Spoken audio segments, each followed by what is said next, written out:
Lumps की आंच पे जज्बों ने उबाली चाय, इश्क पीता है कड़क चाहतों वाली चाय।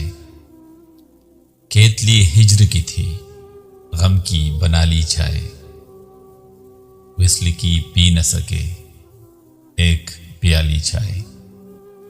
मेरे दालान का मंजर कभी देखो आकर, दर्द में डूबी हुई शाम सवाली चाय। हमने मशरूब सभी मुज़रे सेहत तर्क किए, एक छोड़ी न गई हमसे ये साली चाय। ये पहेली कोई बूझे तो कि उसने क्यों कर अपने कप से मेरे कप में भुला डाली चाय।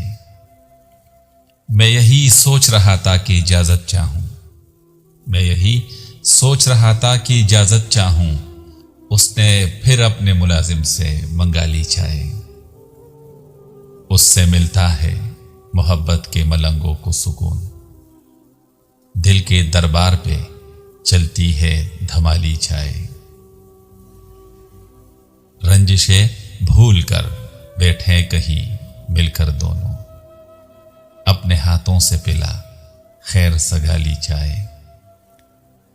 इश्क भी रंग बदल लेता है जाने जाना, ठंडी हो जाए तो पड़ जाती है काली चाय।